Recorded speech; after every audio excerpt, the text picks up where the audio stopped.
Según un estudio de la Universidad de Siracusa, allá donde se encuentre, valora Las Palmas de Gran Canaria como una de las 10 ciudades con el mejor clima del mundo.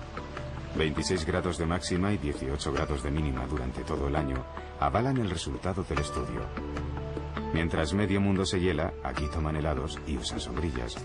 Muchos, antes de la cena de Navidad, van a la playa y se dan un baño.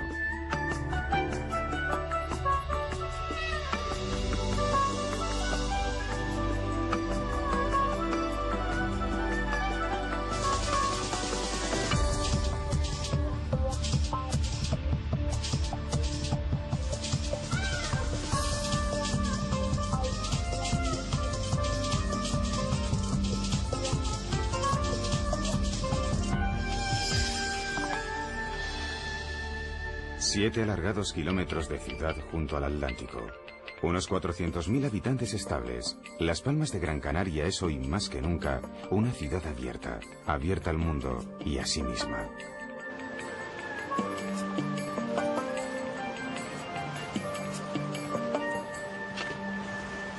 Las Palmas de Gran Canaria fue la primera ciudad fundada en las Islas Canarias. 7 islas que el naturalista romano Plinio el Viejo llamó afortunadas. Es una ciudad joven para la media de las que hay en España. Solo tiene 500 años. Base comercial y militar, durante siglos sirvió de habituallamiento para los viajes americanos. En la actualidad, comparte con Tenerife la capitalidad de las islas cada 4 años.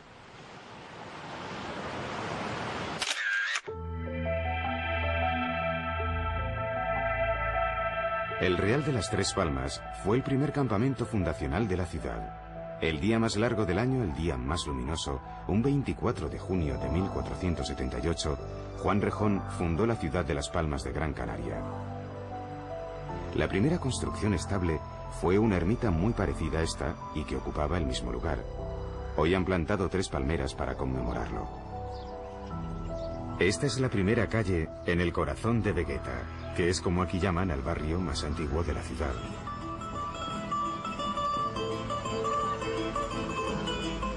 Todo el que haya caminado por algunas de las plazas más importantes de Latinoamérica reconoce en este barrio el mismo aliento.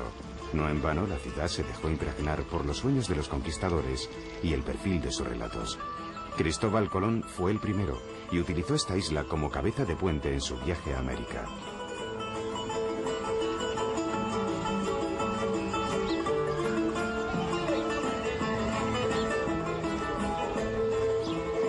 No fue fácil conquistar la isla. Los aborígenes constituían una sociedad primitiva que todavía vivía en el Neolítico cuando llegaron los primeros españoles.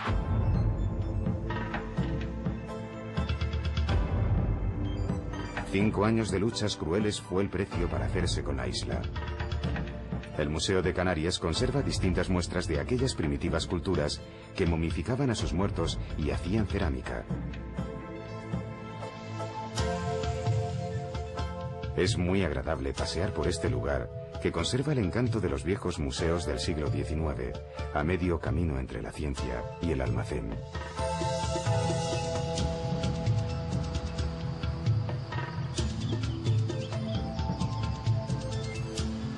Las Palmas, nombre vegetal, parece una ciudad mineral, o al menos una ciudad que intimida claramente con su geología, de un modo que en otros sitios se presenta oculta tras la vegetación.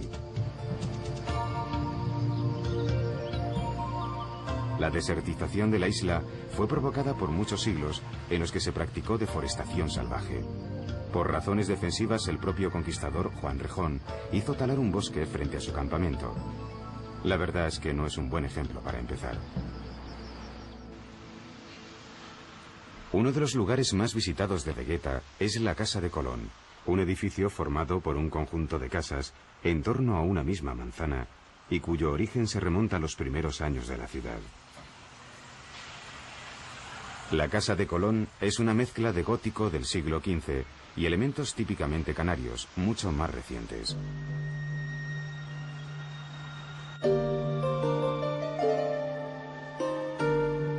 La tradición dice que aquí durmió Colón antes de hacerse a la mar. Una reproducción a escala real de lo que fue el camarote del almirante ayuda a imaginar las duras condiciones de la navegación de entonces.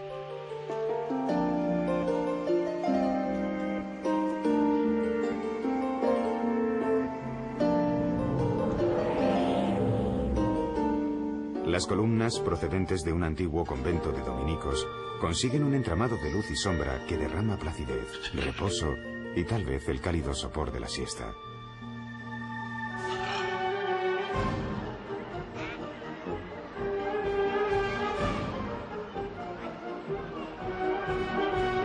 En Vegueta está también la Plaza de Santa Ana. En forma de plaza mayor, el lugar reúne el poder político y religioso.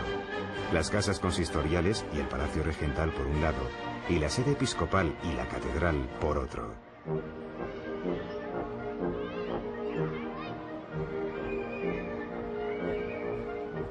Llevan 500 años haciéndola y aún está sin terminar. La pobre pasó por todos los estilos. Fachada neoclásica, retablo barroco y sacristía plateresca resumen tiempos de impulso y tiempos de espera.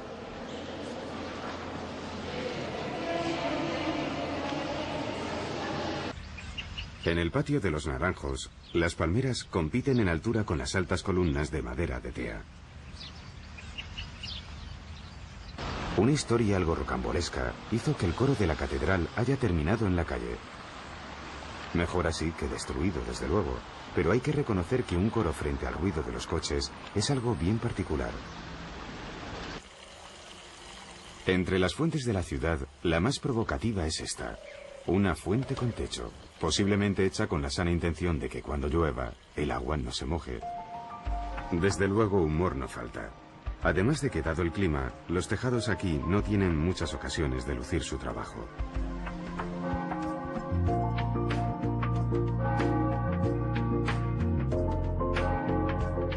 Al igual que la catedral, el palacio episcopal es otro cóctel estilístico. Destaca el balcón del siglo XVII, uno de los más representativos de la ciudad. En muchos barrios, y especialmente en Vegueta, hay muchos balcones. En cierto sentido es lógico, una ciudad con buen clima es siempre una ciudad que se asoma. Entre tanto balcón, no podía faltar una calle homónima. Además de tener muchos, ella misma se asoma al mar.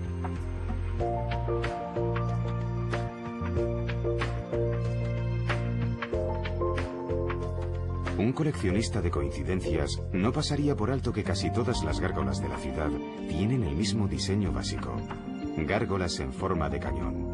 ¿Se trataba de intimidar a posibles corsarios y advertirles que la ciudad estaba bien pertrechada? Durante casi 300 años, Las Palmas fue una ciudad sitiada. No en el sentido literal, naturalmente. Pero el constante terror a una invasión pirata hacía que la población no se atreviese a salir demasiado lejos y, en caso de hacerlo, estar preparado para regresar corriendo.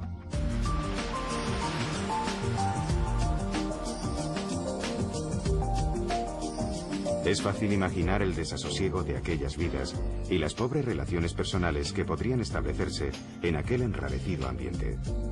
Las Palmas era una ciudad asustada. Era como ser doblemente isleños, aislados por el mar y por el miedo. ¿Es posible reproducir el sentimiento agobiante de aislamiento en una ciudad sometida a constante vigilancia? Tal vez, por eso podemos imaginar lo que para sus habitantes supuso el final de la piratería en pleno siglo XVIII, una liberación. Abrir los brazos a los forasteros era un acto de libertad, y tal vez aún lo sea. Es posible que, entre otras razones, de ahí venga el aire abierto, cosmopolita y respetuoso que se respira en toda la ciudad.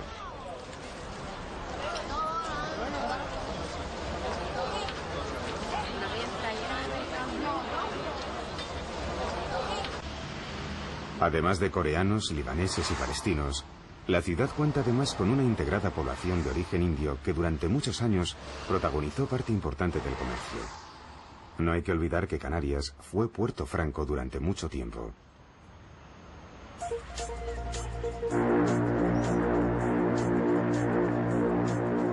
Hay otra razón de peso para que la gente de aquí esté tan acostumbrada a la convivencia.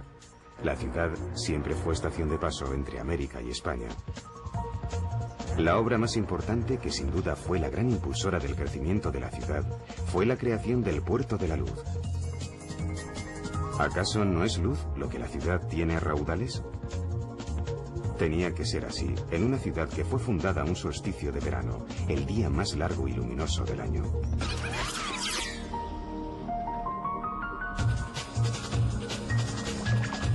A Las Palmas llegó el mundo por ese puerto. El Puerto de la Luz se inauguró en la transición entre el siglo XIX y el XX, época en que los grandes mercantes y transatlánticos necesitaban carbón para las largas travesías. Por aquel entonces, el puerto servía además de almacén para repostar. Actualmente el lugar tiene una gran actividad. Fondeadero de grandes cruceros, base de importantes flotas pesqueras y lugar de comunicación con las otras islas.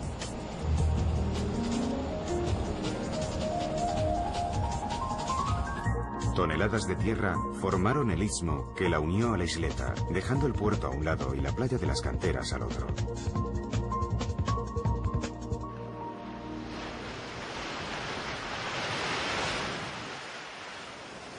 El mar sigue siendo la principal fuente de la rica gastronomía canaria.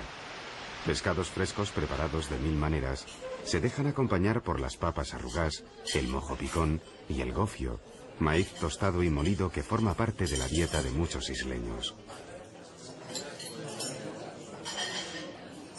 El gusto generalizado por postres, pasteles y bollos tal vez recuerde el carácter dulzón de los canarios o el éxito que en estas tierras siempre tuvo el cultivo de la caña de azúcar.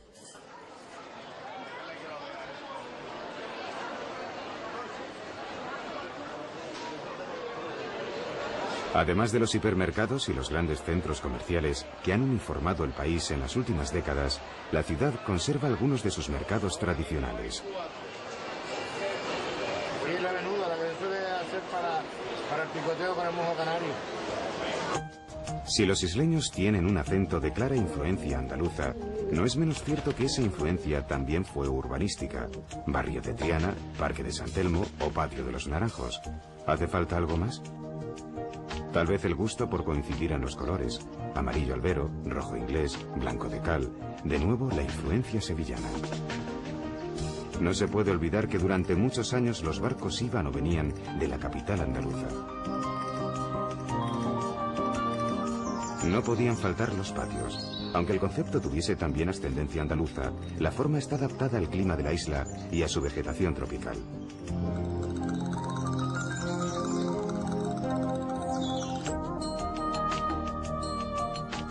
La influencia sobre la isla no solo fue andaluza. Durante los siglos XIX y XX, los británicos descubrieron Canarias. Estación de paso hacia sus colonias en Sudáfrica, Australia o India, las Islas Canarias eran un perfecto lugar de aclimatación. Muchos se quedaron, amaron esta tierra y la hicieron suya.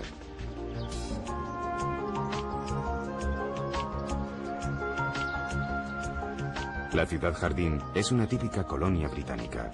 Barrio de casas independientes con jardín, a la que no falta la típica iglesia protestante.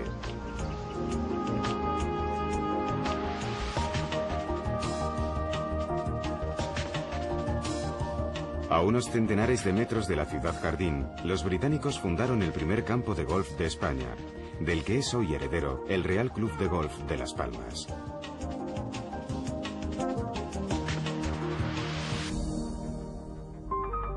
Limitada por el mar, la ciudad cuando necesitó crecer trepó por los riscos, dando lugar a calles pinas y escaleras inacabables.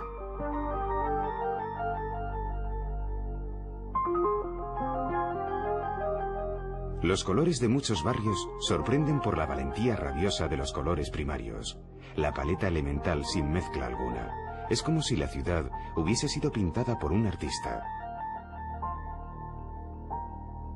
Quizá la razón de pinturas tan valientes se encuentra en el gris obsesivo de la tierra volcánica y en la necesidad de sus habitantes de enfrentarse a él. Somos color, se viene a decir, y nos negamos a una existencia en blanco y negro. ¿Dice algo que esas pinturas se encuentren precisamente en los barrios más humildes?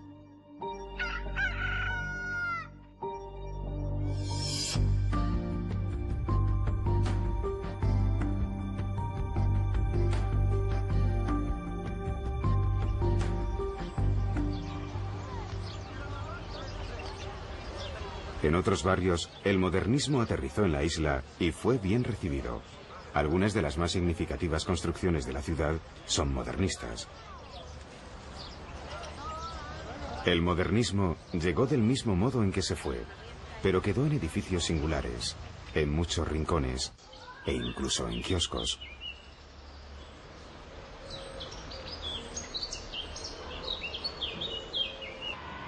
Gabinete literario es como aquí llaman a lo que fue el Ateneo de la ciudad, en la época en que estos eran la huerta en la que crecía la vida cultural.